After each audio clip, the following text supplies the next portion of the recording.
Imagine a hot summer in the year 1518. The quiet city of Strasbourg suddenly becomes the stage for an inexplicable phenomenon. People pour into the streets and begin to dance.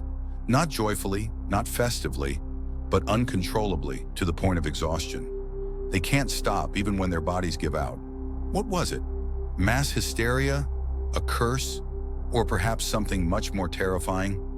Today we uncover the mystery of the dancing plague. It all began with one woman, Frau Trophea. In July 1518, she stepped into the street and began to dance. Hours passed, but she didn't stop. The next day, her dance drew a crowd. People watched, and some suddenly joined in. Within a week, there were dozens. They danced day and night, crying and begging for help. By August, the dancing epidemic had claimed around 400 lives. Chronicles from that time describe horrific scenes. One witness wrote, "They screamed, their feet were bleeding, but they could not stop." Another recorded, "The dancers looked as if someone held them captive. They cried, but kept moving." Physicians were powerless. People fainted, collapsed from exhaustion, and some even died. The city authorities held an emergency meeting. What to do? The doctors of the time claimed this wasn't an illness, but overheated blood. The only cure, they said, was to dance it out.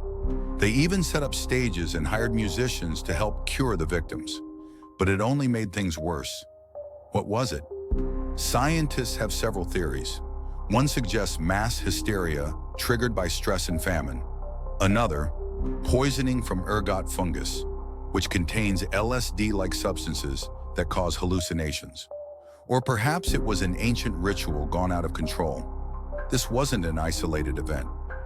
In July 1374, a similar outbreak occurred in Aachen, then spread to France, Italy, and England. People suddenly began dancing nonstop for days until they collapsed or died from exhaustion, heart attacks, or injuries. Other recorded events, 1237, Erfurt, Germany. Around 100 children danced uncontrollably from Erfurt to Arnstadt. 1463, Eifel region, Germany. An outbreak in the Eifel area. 1467, Trier, Germany. Another case of dancing mania. What links these occurrences? Could it be we still don't know the true cause? According to historian John Waller, the explanation likely involves Saint Vitus, a saint believed in 16th century Europe to have the power to curse people with a dancing plague.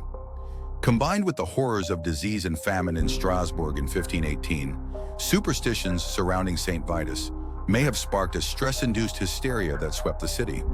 Other theories suggest the dancers were part of a religious cult or had accidentally consumed ergot, a toxic mold that grows on damp rye and causes spasms and hallucinations.